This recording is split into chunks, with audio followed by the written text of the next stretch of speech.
Olá, amigo ligado na programação da TVT e você que nos assiste pelo sistema NET de televisão em todo o Brasil.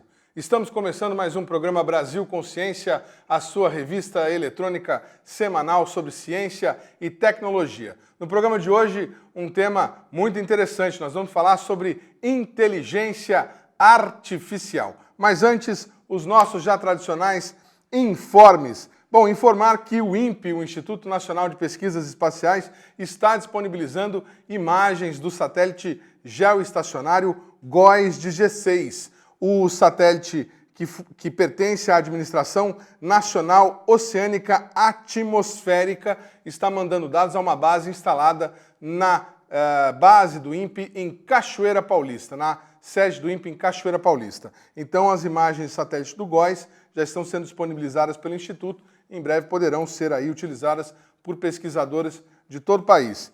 Também informar que foi finalmente promulgado o AST, o Acordo de Salvaguarda Tecnológica para a Exploração Comercial do Centro de Alcântara. Agora, segundo a EB, será publicado um plano de negócio para a exploração comercial da base. A seguir, cenas do próximo capítulo, se dessa vez vai lembrando a questão do episódio do Ciclone Space, que não deu em absolutamente nada. Muito bem, nós estamos hoje aqui falando de inteligência artificial e para que você aí em casa que de repente não tenha exatamente a clareza do que é isso, vamos acompanhar um VT que a gente tenta explicar. Acompanhe.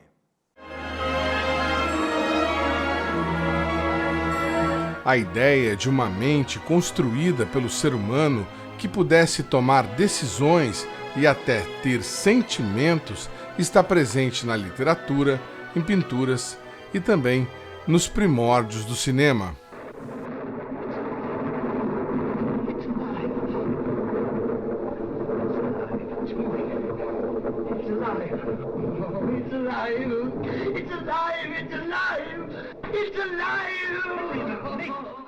Mas o que seria a vida?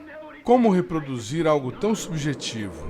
O que define se estamos vivos, se existimos ou não? No século XVII, o matemático e filósofo René Descartes definiu a questão com a frase "penso, logo existo". Para o pensador, o próprio questionamento sobre a existência já era uma prova de que ele pensava e, desta forma, estaria vivo. Filosoficamente falando, isso pode não ser verdade. Have you ever had a dream, Neo, that you were so sure was real? What if you were unable to wake from that dream? How would you know the difference between the dream world?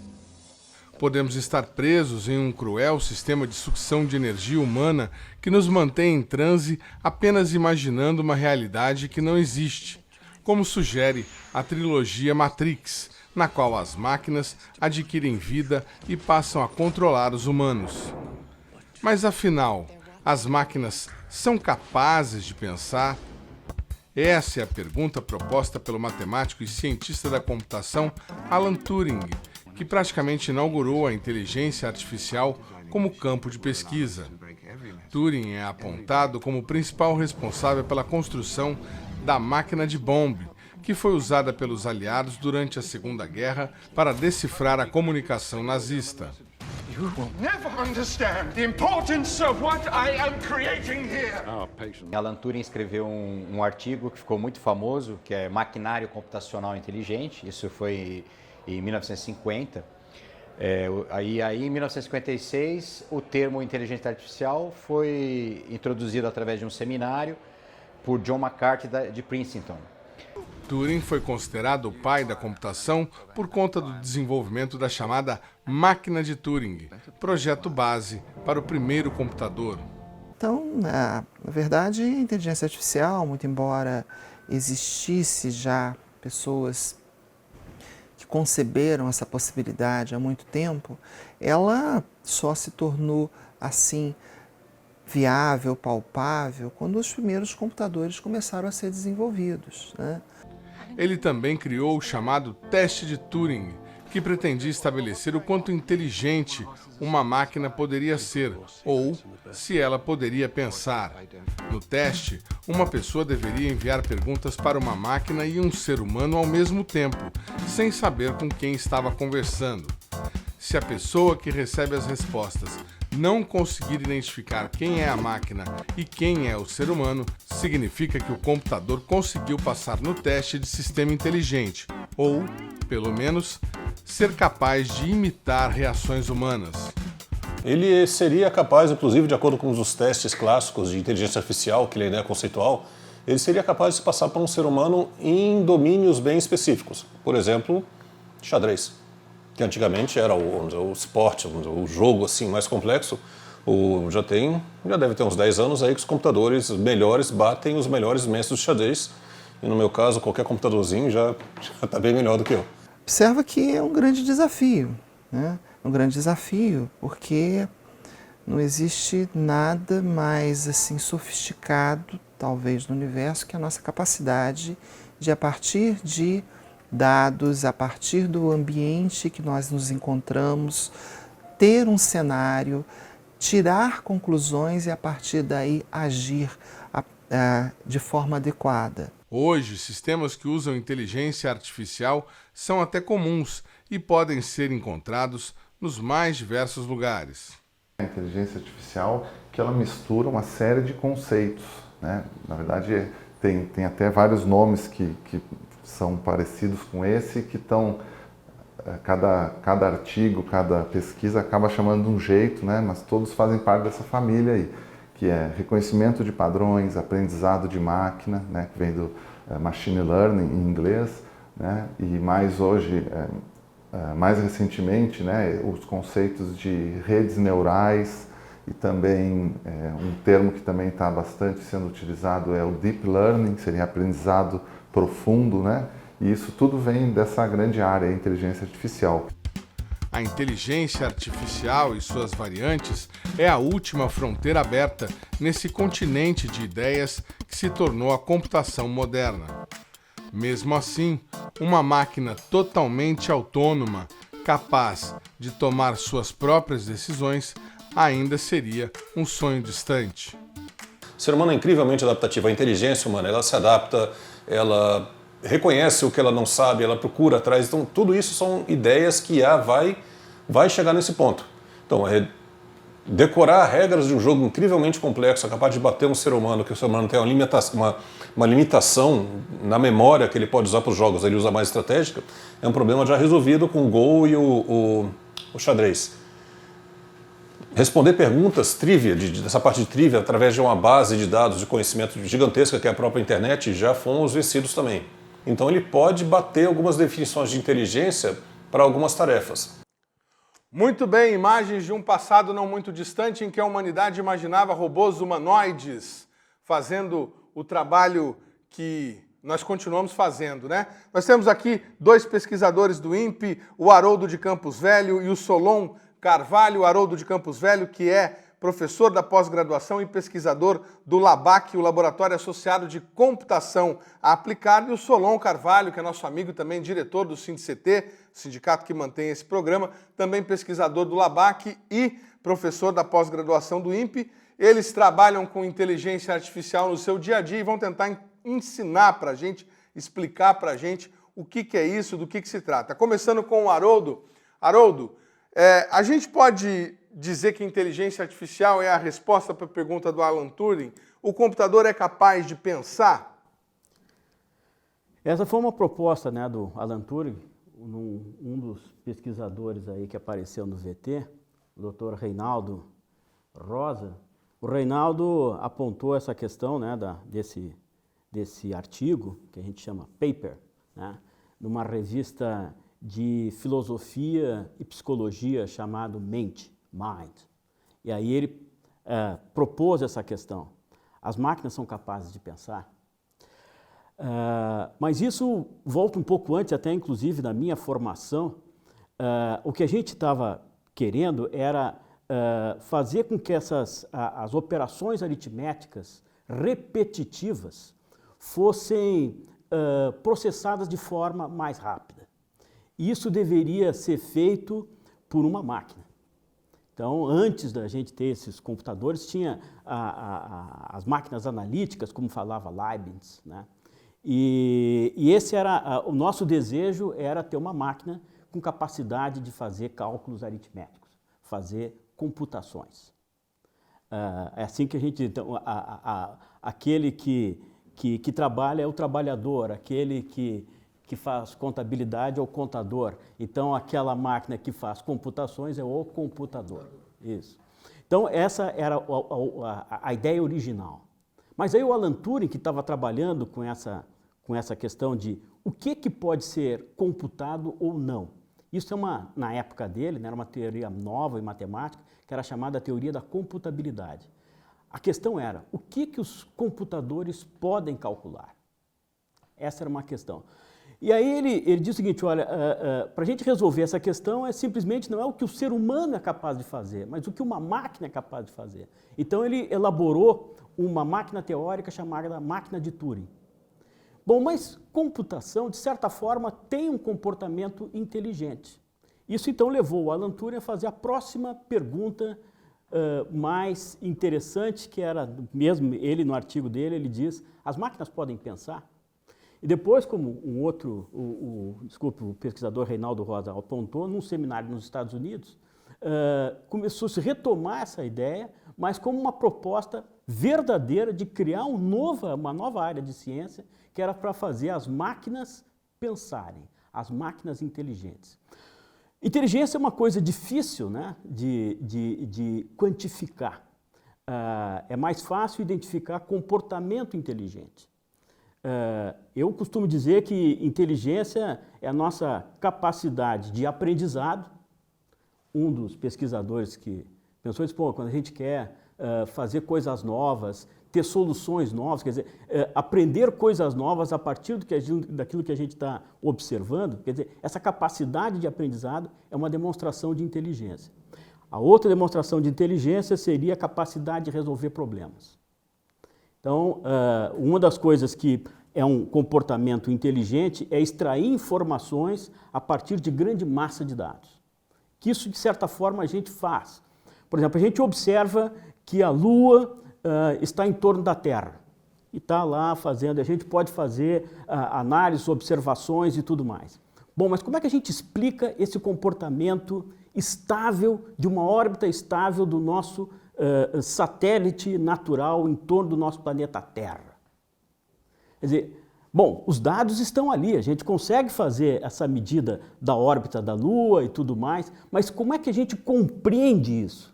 Essa capacidade de aprendizado, a partir desses dados, porque os dados, obviamente, que a física está lá nos dados, mas como é que a gente entende isso para valer? Será que os dados nos dão essa compreensão? Não, a gente precisa de uma simplificação para o nosso entendimento ser verdadeiro.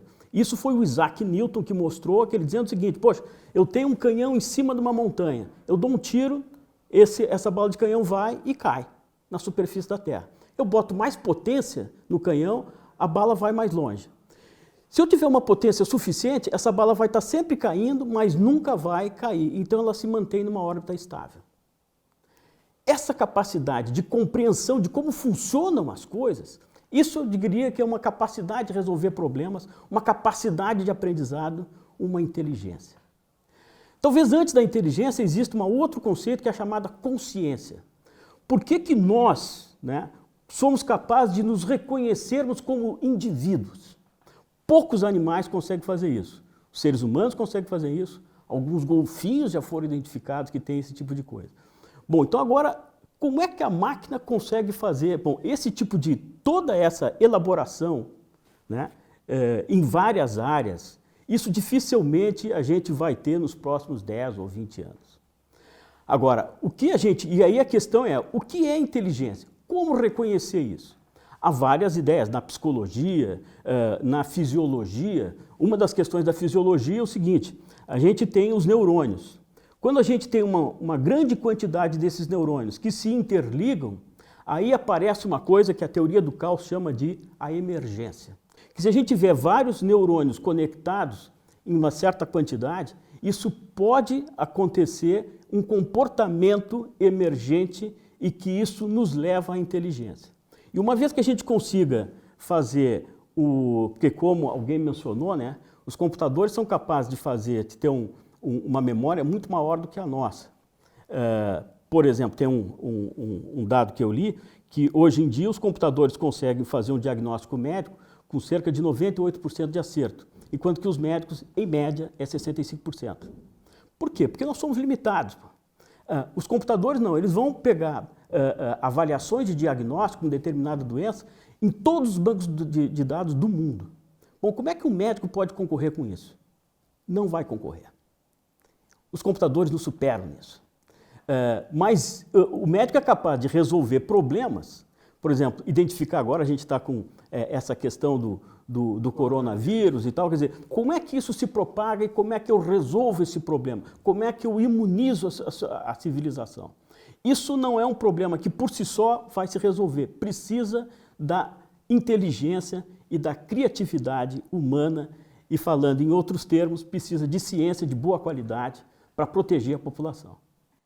Muito legal. Solon, você acha que a gente pode definir inteligência artificial como a capacidade de aprendizado da máquina? Porque, por exemplo, vamos pegar um exemplo simples, o elevador. O elevador, ele é uma inteligência artificial ou ele só cumpre rotinas pré-determinadas, se alguém chamou? O que seria um sistema simples e qual que é a diferença desse sistema simples para um sistema que é capaz de ter sua inteligência artificial, digamos assim?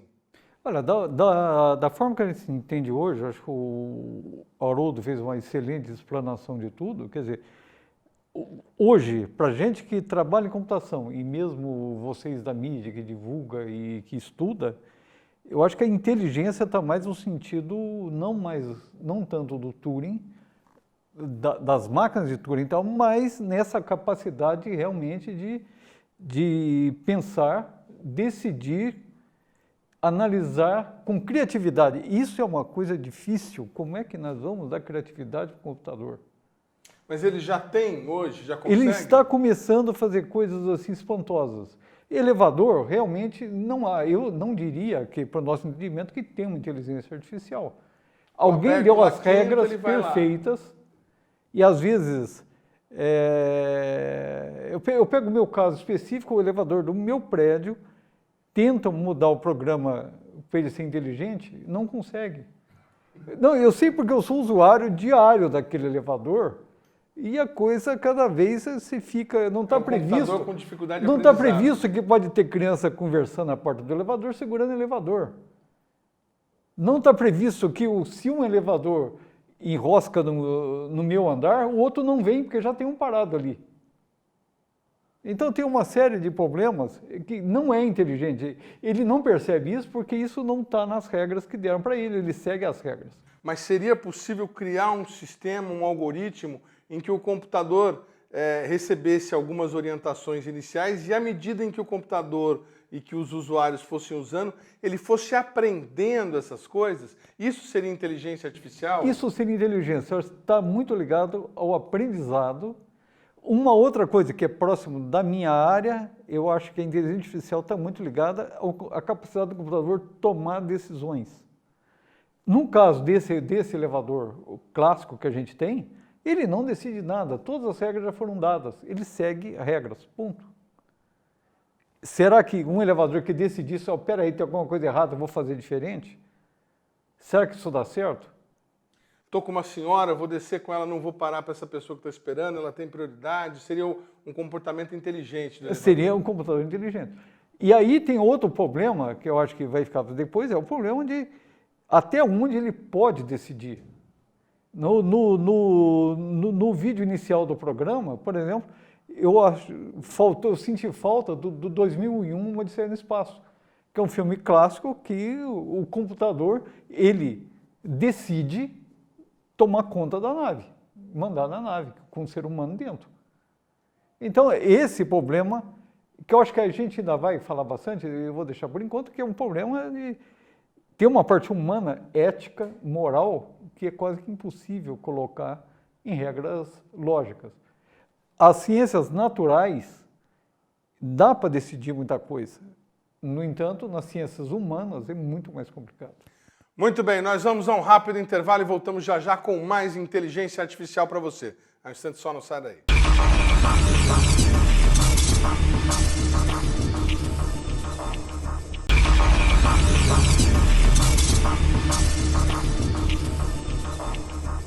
Segundo bloco, o programa Brasil Consciência de volta, falando hoje sobre inteligência artificial, seus recursos em prol da humanidade e aquilo que de repente ela pode nos atrapalhar. Aqui conosco, Haroldo de Campos Velho e Solon Carvalho, pesquisadores do LABAC, o Laboratório Associado de Computação Aplicada do INPE, tentando nos ajudar a entender aí essa questão. E por falar em INPE, nós vamos agora ver um VT onde mostra o uso da inteligência artificial no sensoriamento remoto, monitoramento da Terra. Veja. A inteligência artificial ela vem, de certa forma, com métodos que podem ser cálculos estatísticos, podem ser cálculos sobre o conjunto de dados, né? No caso da imagem, a gente vai observar pixels dessa imagem, né? Pixels são os pontinhos da imagem, né? Cada um dos pontos dessa imagem, e observar como eles se comportam. Alguns são parecidos entre si e alguns, né, são diferentes deles, mas formam outro grupo.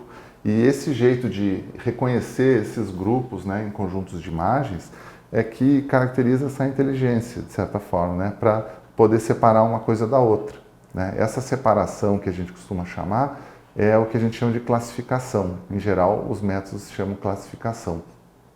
Essa classificação é observar um conjunto de dados e procurar nesse conjunto de dados padrões, ou que a gente chama de classes, né? Então, o que são essas classes? No caso de imagens, né, podem ser, essas imagens têm uma área de floresta, uma área de desmatamento, uma área que tem água, outra parte da imagem é formada por nuvens, e tudo isso, então, formam, né, esses grandes grupos, né? Esse termo classificação, né, a maior parte dos trabalhos, ou uma grande parte dos trabalhos de inteligência artificial com imagens, usa o que a gente chama de classificação supervisionada, né? Então, esse nome supervisionada, ele meio que devolve a responsabilidade para o analista ou para o pesquisador, né? Porque essa supervisão, né, é a gente que faz. Então, existe um método, depois eu vou tentar explicar mais ou menos como esses métodos funcionam, mas a gente precisa dar exemplos para o computador. Em geral, se chama de um dataset, ou um conjunto de dados, né? Então aqui, ó, se a gente observar nessa imagem,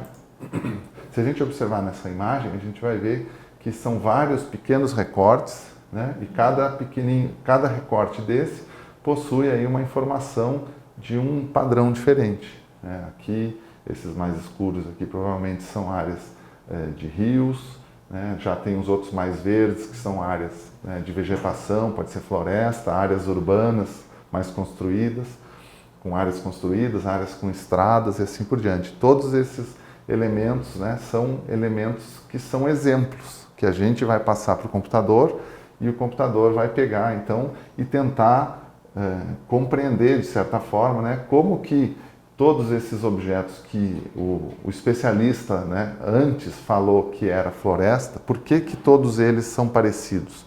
E por que eles são diferentes dos outros objetos que são, por exemplo, de áreas construídas, uma área urbana, por exemplo? Para ficar assim, talvez um pouco mais fácil para enxergar, né, como que o computador pega essa imagem e decompõe, né, eu tenho essa pequena animação aqui que mostra, né? Essa é uma imagem do satélite Sibers 4, né, que é um dos satélites aí do INPE, junto com a China, e é da região de Brumadinho, onde teve aquele acidente, né, um tempo atrás, e a gente tem um conjunto de imagens grandes sobre ele, sobre essa região. E aqui o sensoriamento remoto, ou as imagens de satélite, elas têm mais informações do que isso que eu vou mostrar. Eu vou mostrar só uma visão em cores verdadeiras, né? Como se a gente estivesse observando. Mas o satélite ele consegue observar também em outras regiões, como por exemplo o infravermelho, né? Mas isso a gente não vai mostrar aqui. Mas imagina então que o computador ele precisa pegar essa imagem e associar, né, ela a vários padrões, né? Nessa imagem a gente tem aqui uma área diferente, aqui uma área de vegetação que está bem escura, aqui uma outra área totalmente diferente que é mais clara, né? E como o computador consegue identificar isso e separar uma coisa da outra, né? Para o analista humano, né, é mais ou menos simples, né? São cores mais claras, mais verdes e mais amareladas ali. Mas para o computador, né, como que a inteligência artificial trabalha nessa linha, né? Vamos ver se a gente dá um play aqui. O computador ele precisa varrer a imagem toda, então aqui está passando, né, como se o algoritmo estivesse olhando todas as linhas da imagem e ele está colocando nesse gráfico aqui, né, todas essas informações. Então, quanto mais pontos dessa imagem forem azulados, os pontos vão estar mais distribuídos nessa região. Quanto mais verdes tiverem, eles vão estar mais aqui embaixo. Quanto mais vermelhos, né, mais nesse lado aqui desse gráfico. Então, a gente está criando ali a gente costuma chamar de uma nuvem de pontos, né?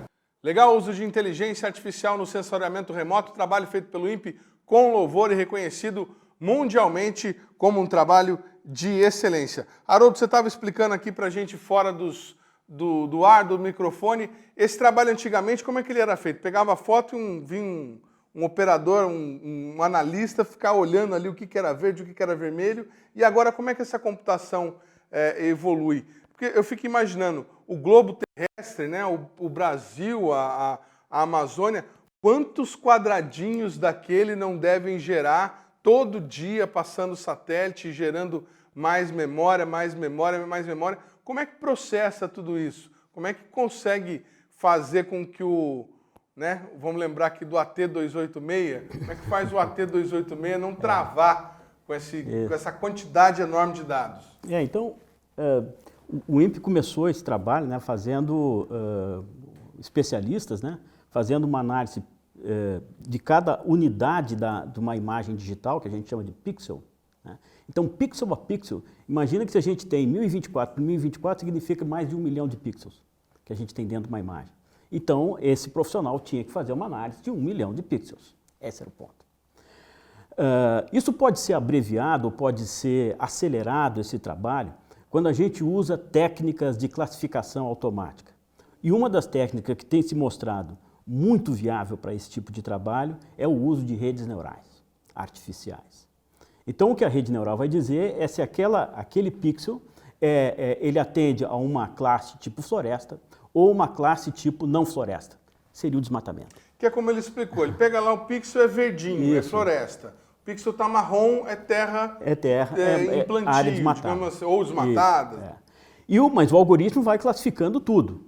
E tem certas áreas que são mais difíceis para o algoritmo ainda ter para a gente ter uma confiança completa no algoritmo. E nessas áreas são justamente a área de interface entre desmatamento e não desmatamento, entre desmatamento e floresta. Então, nessa interface do desmatamento, é que a gente não sabe se aquilo ali é área desmatada ou não desmatada. O algoritmo vai dar uma resposta, esse algoritmo de redes neurais artificiais, vai dar uma classificação. E aí, então, a gente passa por um supervisor já experimentado, um analista profissional, que vai dar a palavra final sobre, e naquele pixel, que tipo de classificação a gente vai dar para aquela unidade da imagem. Isso seria o supervisionamento. Redes neurais, as redes neurais, a gente pode classificar elas de dois grandes tipos. Uma é a chamada rede supervisionada e outra é a chamada rede não supervisionada. A rede supervisionada, a gente vai configurar a rede neural a partir de várias referências. Essa referência é o que a gente chama de supervisão. A outro tipo de rede neural, a gente vai alimentando a rede e a rede vai se configurando. Essa configuração é o que a gente chama de pesos das conexões entre os neurônios artificiais. Dependendo de como é que são esses números, quer dizer, se esse número é maior, o peso é maior, se o número é menor, o peso é menor, dependendo de como é que vai ser isso, a rede neural tem um tipo de resposta. A rede não supervisionada, ela vai variando os seus pesos de conexão à medida que vai sendo alimentada. O outro não. O outra rede, ela já tem as referências e a gente vai ajustando esses pesos de conexão de tal forma que a rede neural artificial possa melhor reproduzir as referências. Feito isso, a rede está pronta ou está configurada, como a gente gosta de falar. Então, esse processo de identificação dos pesos das conexões é o que a gente chama de a fase de aprendizado da rede neural artificial. Então, se eu estou querendo usar, por exemplo, uma rede neural para ser um classificador de imagens de satélite, então a gente pode usar dois tipos de abordagens, ou uma rede supervisionada ou uma rede não supervisionada. Acredito que, no nosso caso lá do INPE, a gente está usando rede supervisionada. Sempre supervisionada, como o Thales comentou no VT. Agora, Solon, além da inteligência artificial no uso de sensoriamento remoto, o INPE também desenvolve sistemas para outras situações, como, por exemplo, a própria operação dos satélites. O que é isso? Como é que a gente fica imaginando que é um software, é um sistema, é um programa? Vocês sentam lá no computador e digitam, em caso aconteça isso, você faz isso. Caso aconteça aquilo, você faz aquilo. Aí dá aquela lista enorme, aqueles programas enormes. Como é que é a programação de uma inteligência artificial? Olha, o exemplo que você deu não seria inteligência artificial, porque se a gente dá as regras... Não, está errado, viu, gente? Não seria inteligência artificial. Se a gente dá as regras e o computador vai simplesmente aplicar a regra na forma que a gente deu, isso é cálculo, é computação. Sem dúvida nenhuma é computação pesada, pode ser pesada, mas não seria inteligência artificial. Se a gente olha o que o Thales falou... É que é curioso para a gente que é leigo, como é que eu ensino um computador a aprender? Né? O que eu falo para ele, o que eu escrevo, trato bem, faço carinho, como é que é essa coisa? Olha, eu acompanhei isso daí desde o começo, né? Porque eu não sou tão velho, mas... Quer dizer, eu sou conservado, mas... no começo era muito difícil. Agora, eu acho que um fator, isso é minha opinião pessoal, que ajuda muito é o desenvolvimento de hardware, no sentido de você ter processadores mais rápidos e mais memórias. No começo, muita coisa era realmente ficção científica. Isso na década de 80, quando eu comecei na computação, era ficção científica, nós não tínhamos capacidade de hardware. Hoje nós temos. E assusta, né? O que é possível. O que um celular que a gente tem aqui é possível fazer. E teve alguém outro dia aqui, Solon, não sei quem, não lembro bem agora quem foi, que falou que tem mais tecnologia no celular do que no satélite, no SCD-1 brasileiro, primeiro que foi para o espaço, que está voando até hoje. Olha, o CD-1 já foi para o espaço há muito tempo, certamente. 27 anos. Pois é, possivelmente qualquer celular tem muito mais que o SCD-1. E também tem muito mais capacidade de computação e inteligência do que a maioria dos satélites que estão por aí.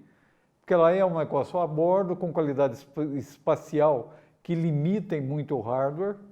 Tem uma série de problemas, sem dúvida tem, né?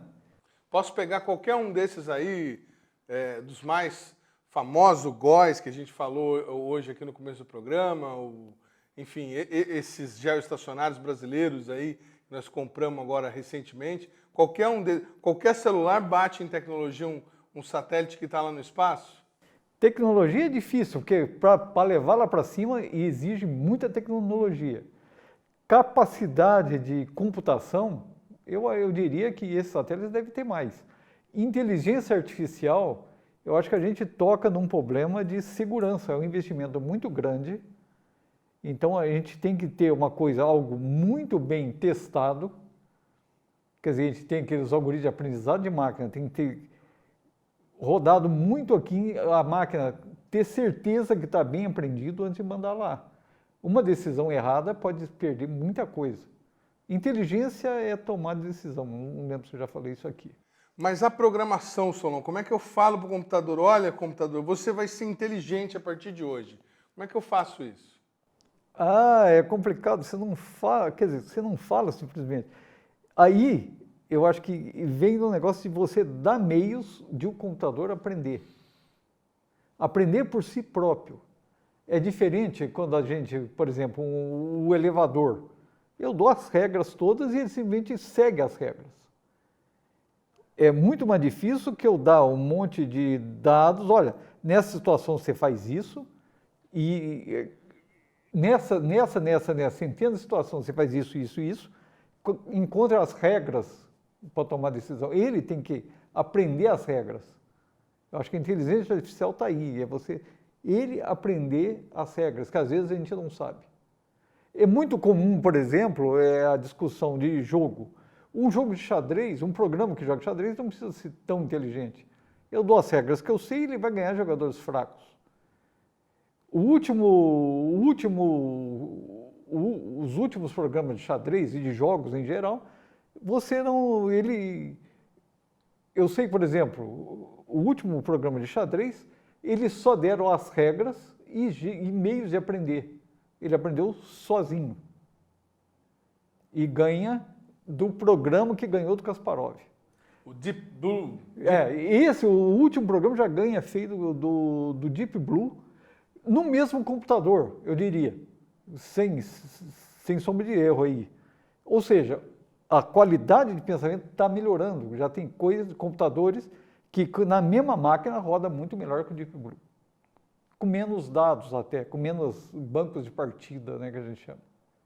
Ou até o jogo de Go, que é mais difícil que o xadrez, sendo bem rápido, não só se ensinou as regras, ele ganhou dos grandes mestres de Go, e tem lances que ele fez, ele aprendeu sozinho, que até hoje os grandes mestres tentando entender por que ele jogou aquilo, que não faria sentido para eles.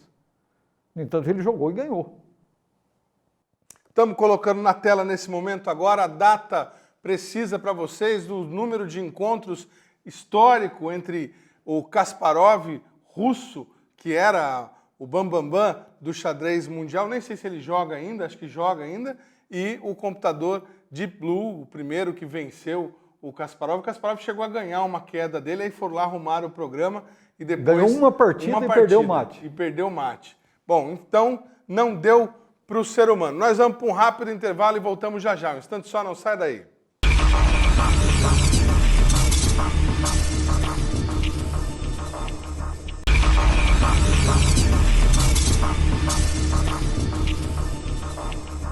Terceiro bloco, o programa Brasil Consciência de volta, hoje com um programa especial sobre inteligência artificial. A gente discutiu um pouco nos blocos anteriores sobre o trabalho do INPE, sobre questões relacionadas ao que seria a inteligência artificial e suas capacidades de pensamento. E agora a gente vai ver um VT onde um pesquisador da Unifesp mostra para a gente que a inteligência artificial pode colocar vários circuitos, vários computadores trabalhando como um cardume. Veja. A minha área específica, ela envolve uma coisa chamada inteligência artificial distribuída. Eu tenho vários agentes autônomos que têm uma certa capacidade de processamento. E a partir do que esse agente enxerga na sua vizinhança, ele consegue passar essa informação para os agentes vizinhos, propagando essa informação, de tal forma que você tenha um comportamento de conjunto do grupo. E eu te dou um exemplo. Pássaros. Nós presenciamos fenômenos impressionantes com os pássaros, né? Voos de formação. Eles, de repente, milhares deles levantam voo, fazem movimentos assim muito sofisticados, depois voltam a pousar.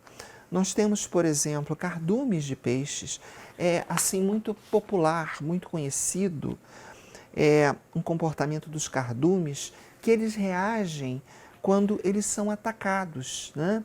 Quando um tubarão, por exemplo, ataca um bando de peixes e sardinhas, elas começam a ter uma formação em forma de rotação para dificultar a que a presa os apanhe.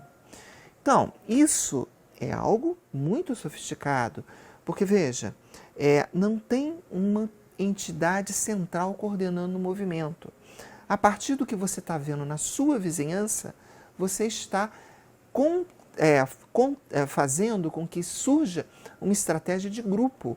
O grupo entra em informação, muda essa informação para cumprir uma determinada missão. Meu interesse especificamente está ligado a isso, voltado para aplicação em robôs e em veículos móveis autônomos. A tecnologia hoje permite que nós tenhamos máquinas, sistemas autônomos capazes de se deslocar, capazes de fazer pequenas operações ou grandes mesmo operações. Mas elas, para serem efetivas na execução de suas tarefas, precisam atuar em grupo. Vamos dar um exemplo, satélites, né? Hoje em dia, você tem um grande satélite, vários satélites grandes, fazendo observação da Terra. Mas a gente pode substituir isso daí por pequenos satélites próximos uns dos outros, com antenas, com radares, com câmeras pequenas, que entrem em informação e compõem uma imagem que você possa ter uma imagem maior, com maior resolução, a partir da composição dessas pequenas imagens. Só que para isso, observa, esses satélites têm que estar numa posição fixa entre eles. Esses satélites eles têm que se mover de forma a manter a configuração e se tem perturbações eles têm que reagir de forma em conjunto. Então, como que a gente consegue fazer isso? Como que a gente consegue, a partir desse grupo, fazer com que, diante do que está acontecendo com o meio ambiente, eles consigam reagir mantendo, na verdade, a formação, sem que tenha alguém que coordene. Quer dizer, a coordenação é grupo, a coordenação é a interação em relação aos outros. Isso é uma típica aplicação, é um problema que pode ser resolvido com inteligência artificial distribuída, onde, inclusive, esses grupos, a partir do que você está vendo, cada um com a sua informação local, eles construírem em conjunto uma solução para o problema que você quer resolver, né? Muito bem, inteligência artificial distribuída. Haroldo Solon, isso pode ser a solução ou a inteligência artificial será a solução para o controle de tráfego das grandes cidades no futuro? Nós vamos ter carros autônomos em que eles, um mede a distância para o outro, sabe a velocidade do outro e assim o trânsito vai se organizar sem a interferência humana? O que vocês acham?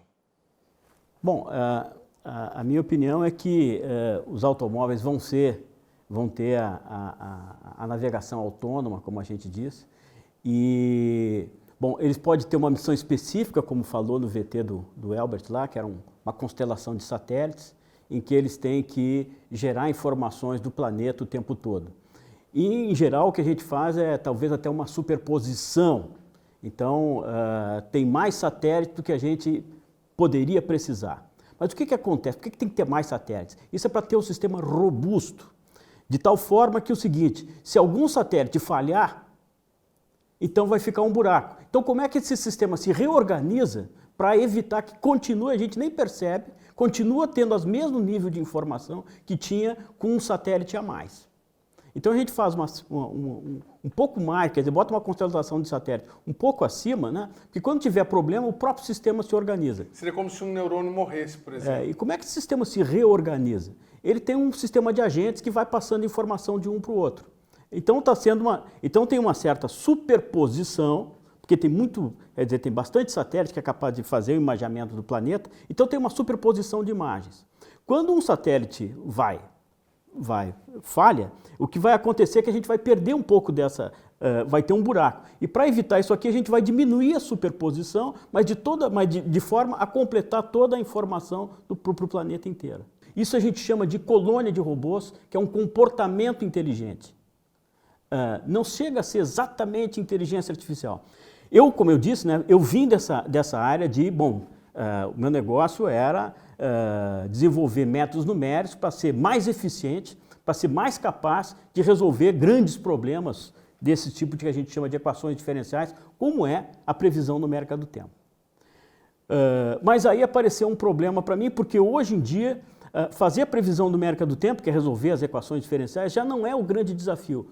O grande desafio do ponto de vista de computação, o que mais leva tempo de computação, é como calcular a melhor condição inicial para mim fazer a previsão. Isso é o que a gente chama, esse processo a gente combina dados de observações, de radar meteorológico, de estações meteorológicas, dados de satélite, combina todos esses dados de observação com dados de previsão anterior, para obter a melhor condição inicial para fazer a melhor previsão. Então, essa combinação de dados de observação com dados da previsão anterior, para gerar a condição inicial, isso a gente chama de ciência de assimilação de dados. Muito bem. Isso é o que mais toma tempo na previsão numérica do tempo. Bom, como que a gente pode acelerar esse método? Bom, ou a gente melhora as máquinas, aumenta a capacidade de processamento, ou usa um novo algoritmo. Eu estou indo nessa segunda alternativa, né? E essa alternativa foi, então, usar redes neurais artificiais. Então, a gente treina, né?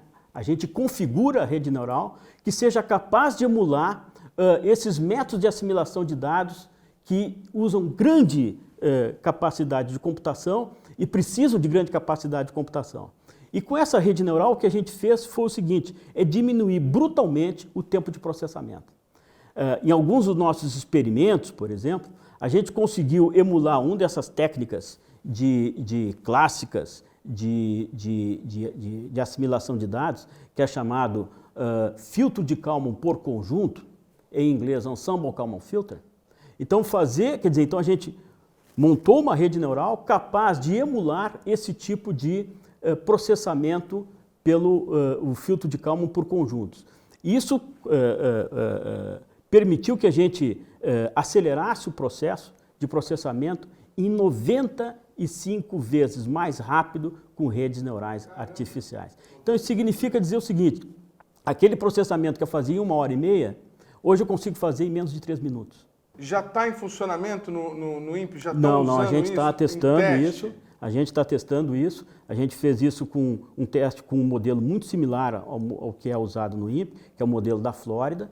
E hoje a gente está trabalhando junto com o pessoal dos pesquisadores do CPTEC para fazer o seguinte, a gente quer fazer algo bem desafiador. O que a gente vai usar é dados de observações que chegam no CPTEC, com um modelo de previsão global do CPTEC, mas fazer esse que a gente chama de análise, né, essa combinação de dados de observação e previsão, que é feito pela NOAA, que é feito pelo NCEP. O NCEP é o CPTEC americano. Então a gente tem essas análises e a gente vai emular ou vai treinar uma rede, vai configurar uma rede para emular a capacidade de análise do NCEP. A gente deve estar com esses resultados. A nossa expectativa é que ainda no final desse primeiro semestre a gente já tenha o resultado para divulgar aí para a sociedade. Muito legal, só balbúrdia no INPE. Solon, me diga aí o que você anda fazendo e se você acredita que a inteligência artificial seja o futuro, por exemplo, com relação ao tráfego das grandes cidades. Olha, eu acredito que sim, né? O tráfego com carros sem os motoristas, que andam sozinhos, né? Olha... Isso é um caminho irreversível, talvez, né? Olha, está tendendo a isso daí, quer dizer, eu acho que a gente estava conversando, acho que foi com o Haroldo, né? Daqui a uns tempos vai ser proibido ter motorista, porque o robô é mais confiável que o ser humano. Vai fazer o carro robô é mais confiável que o ser humano. Não dorme, não fica desatento, não olha para o lado para ver a garota bonita e aí bate o carro. Bom, a minha área de trabalho é decisão sob incerteza. Eu acho que caracterizar a inteligência artificial é exatamente isso, é como o computador consegue decidir bem com incertezas. Que incerteza que é essa? Ou é falta de informação, ou, o que é muito comum hoje, tem informação demais, o que é relevante para eu tomar a decisão. Ou, por um outro lado, que entra no que o Elbert falou no VT e que o Haroldo falou também, olha, é descentralizada. Eu decido por mim, aqui o programa está saindo, você decide por você, o Haroldo por ele, eu por mim, e nós temos que combinar e sair um programa no final. Então tem uma inteligência distribuída. Um não sabe o que está passando na cabeça dos outros. Então, decisões com incertezas e distribuídas. Eu acho que a inteligência artificial, 2 pilares possíveis, pode ter outros, que eu não estou pensando aqui agora, que da inteligência artificial é isso. Quer dizer, a gente tem certeza, um carro automático, no meio de outros carros, ou com os seres humanos ou com automáticos, ele tem que decidir por ele, e os outros vão estar decidindo também. Então, tem uma dificuldade. Ou tomando decisões que eu não sei bem o que eu tenho que fazer. Por exemplo, isso é comum, quando mistura as duas coisas. Por exemplo, um carro, eu sei que tem outro decidindo e eu não tenho toda a informação que eu preciso. Eu estou chegando numa esquina, não sei se está vindo o outro ali atrás. É até possível, com alguma coisa, nós não temos ainda. Pode ser até que tenha, com um satélite, sei lá, um manda sinal para o outro e tal. Mas o que é interessante, e que a gente não fala, e coisa que eu já mexi, tem redes autoconfiguráveis, redes de computação que eu mexi. O carro também tem que se autoconfigurar, como os satélites, né, que o Robert falou, e tudo. Se nós temos que refigurar, muitas vezes, isso é matematicamente provado, que a melhor coisa que você tem que fazer é jogar uma moeda. Se der cara, eu vou para lá, se der coroa, eu vou para lá. A gente não pode falar isso, porque ninguém vai querer usar um programa que eu falo que joga moeda. Mas tem protocolos de rede que usam isso, porque não dá para saber. Então, eu acho que essa ligação de uma incerteza com a tomada de decisão é uma das bases da inteligência artificial hoje. E é com isso que você trabalha. É com isso que eu... E ainda, só para levantar mais um outro ponto que eu acho bastante interessante, é que decisão... Os cálculos internos que eu faço via probabilidade, um monte de coisa, são cálculos exatos.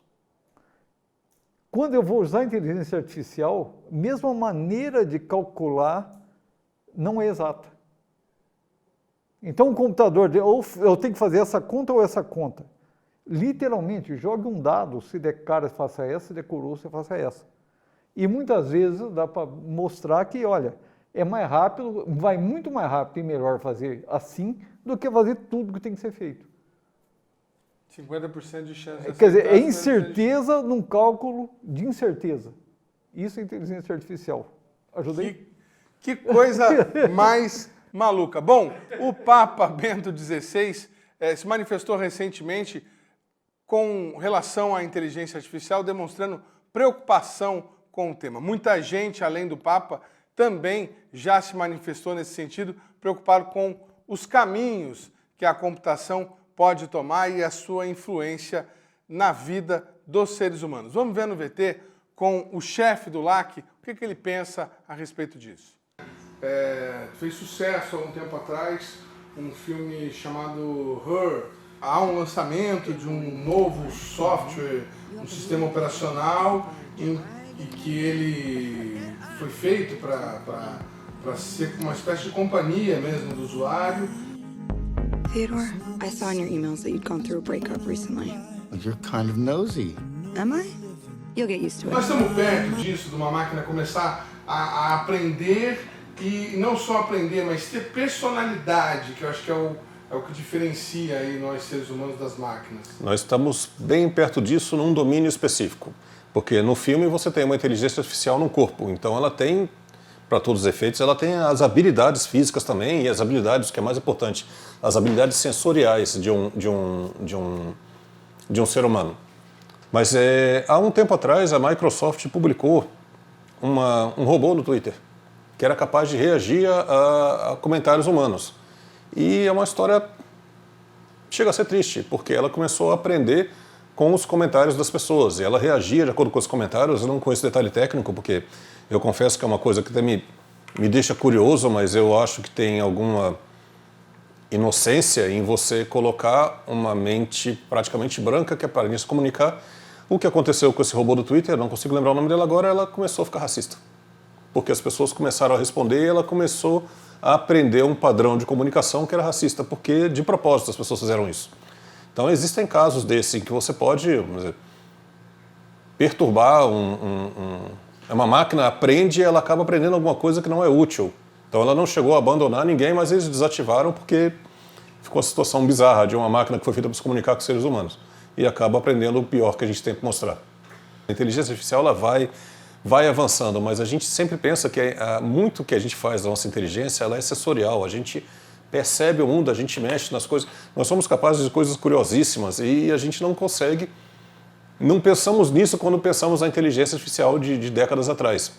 Um dos grandes booms que teve foi de sistemas especialistas. Não sei se vocês conhecem a ideia, mas é que um conjunto de regras ele poderia substituir um especialista humano.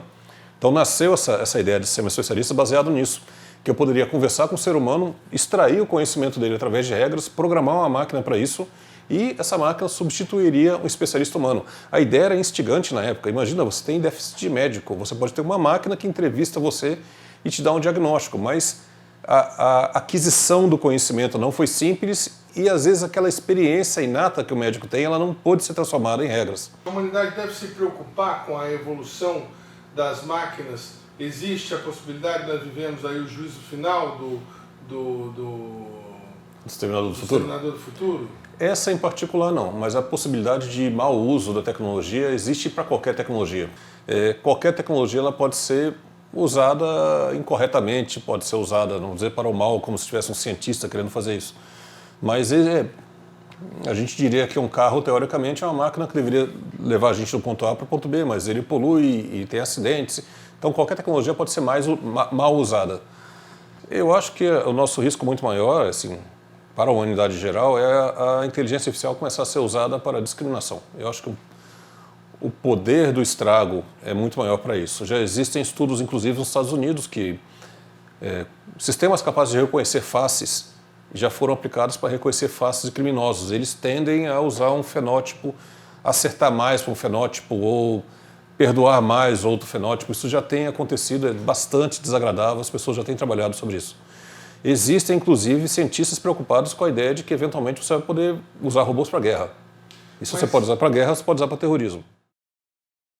Muito bem, esse foi o programa Brasil Consciência desta semana. Estamos encerrando por aqui, mas você que nos acompanha pela internet pode continuar nos assistindo pela nossa página no YouTube, está aí para você na tela nesse momento. Você que tem curiosidade, quer conhecer a programação da rádio do CineCT, todas as atrações culturais e informativas, está aí para você também na tela nesse momento, nossa página no Facebook. Nós, como disse, vamos ficando por aqui, mas você ainda acompanha uma relação com os filmes que nós separamos para vocês, que tem inteligência artificial no roteiro e que vale a pena você acompanhar. Obrigado pela sua companhia, o carinho da sua audiência e até semana que vem. Tchau!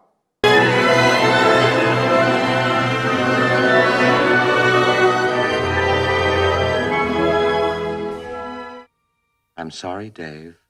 I'm afraid I can't do that. What are you talking about, Hal? This conversation can serve no purpose anymore. Goodbye. Your every fantasy. Each resort is maintained by reliable computer technology and people by lifelike robot men and women. Colonies 2 weeks ago. 6 replicants, 3 male, 3 female.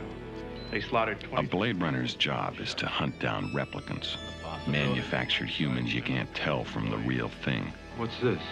Roy Batty. Probably the leader.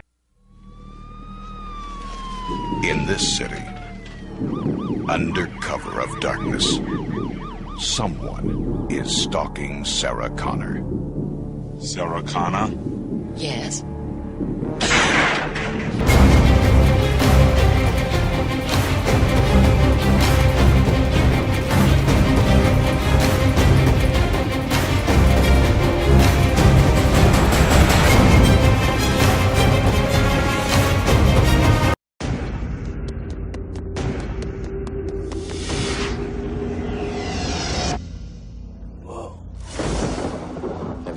Dream, Neo, that you were so sure was real.